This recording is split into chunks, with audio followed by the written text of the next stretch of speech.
আসসালামু আলাইকুম। সাইফুরস বিসিএস প্লাসে সকলকে স্বাগত জানাচ্ছি। শরীফ ওসমান বিন হাদি। আজকে আমরা একটি প্রশ্ন সলভ করব খুবই সংক্ষেপে।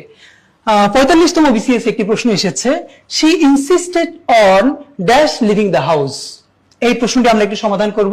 আগে একটুখানি বলে নেই, সাধারণত বিভিন্ন কোশ্চেন ব্যাংকে এই প্রশ্নটা যেভাবে সমাধান আছে অথবা অন্য অন্য জায়গায় আপনি দেখবেন যে কি পরিমাণ গ্রামাটিক্যাল টার্ম ব্যবহার করে মাথা ভারী করে ফেলা হয় এই জিনিসটার উত্তর করবার জন্য আমি আপনাকে রিকোয়েস্ট করছি আগামী 2 থেকে 3 মিনিট আপনি একটু আমার সাথে থাকুন। কোন ধরনের এত টার্ম না জানা ছাড়াই দেখেন আপনি কিভাবে এটা সঠিক উত্তর করতে পারেন, এবং এই অ্যাপ্রোচটাই আপনাকে বিসিএস রিটেনের ইংলিশের 200 নম্বরে ভালো করতে হেল্প করবে। ওকে, আসেন আমরা এখানে কি আছে আমরা জানি। ইনসিস্ট মানে কি? পিড়াপিড়ি করা, জোরাজুরি করা। সে ইনসিস্টেড, সে জোরাজুরি করেছিল অন লিভিং দ্য হাউস, মানে বাড়ি ছেড়ে যেতে, ঘর ছেড়ে যেতে সে কি করেছিল? জোরাজুরি করেছিল। কার উপর? একজনের উপর। সুন্দর বাংলাটাকে বলি, তার বাড়ি ছেড়ে যাওয়ার জন্য সে কি করেছিল? জোরাজুরি করেছিল। এইবার একটা কথা খেয়াল করি কি কি অপশনে আছে। এখানে লিভিং এর সাথে আইএনজি আছে, মানে লিভিং আছে। একটা একটা করে পড়ি।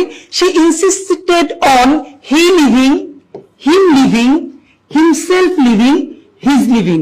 আগে 20 সেকেন্ডে বলি, সবাই যেভাবে এটা পড়াতে চায় আপনাকে মাথা খারাপ করে ফেলবে। আপনাকে বলবে হি হলো একটি সাবজেক্ট প্রোনাউন, হিম হলো অবজেক্ট প্রোনাউন, হিমসেলফ হলো একটি রিফ্লেক্সিভ প্রোনাউন, হিজ হলো পজেসিভ। আপনি এই নামগুলো শুনতে শুনতে অসুস্থ হয়ে যাবেন, কিন্তু আপনার কোনো স্কিল বাড়বে না। এবার খেয়াল করেন, এই একটি নাম জানা ছাড়াও আপনি এটা শুদ্ধ কিভাবে করতে পারেন, একটু আমার সাথে হেল্প করেন। আপনার আরেকটা যেটা বলবে, এখানে লিভিং এর সাথে আইএনজি আছে, সুতরাং আইএনজির পূর্বে কোন প্রোনাউন হবে? এইটা না বলে আমি আপনার সাথে একটু বাংলা বলি, আপনি আমার সাথে বাসা বসে ইংলিশ বলবেন। আমি বললাম কি, যেমন লেখা ইংরেজি কি? রাইট। তাহলে আমি যদি বলি আমার লেখা, ইংরেজি কি বলেন তো? আপনি কি বলেন? মাই রাইটিং। আপনি কি কোনোদিন বলেন যে আমি বললাম যে আমি তোমার লেখা পছন্দ করি, তাহলে তোমার লেখা ইংরেজি কি? Your writing. তাহলে বলি যদি তার লেখা, কি বলি? His writing. এবার একটু আপনি খেয়াল করেন তো, আমি যদি আপনাকে বলি আমি তোমার লেখা পছন্দ করি, আমি কি কোনোদিন বলি আই লাইক ইউ রাইটিং? অথবা আই লাইক যে কিছু বলি, আপনি বলে কি I like your writing, I like his writing. তাহলে আমার লেখা মাই রাইটিং, তোমার লেখা ইউর রাইটিং, তার লেখা হিজ রাইটিং। একইভাবে যদি বলি আমার যাওয়া মাই গোয়িং, তোমার যাওয়া ইউর গোয়িং, তার যাওয়া হিজ গোয়িং।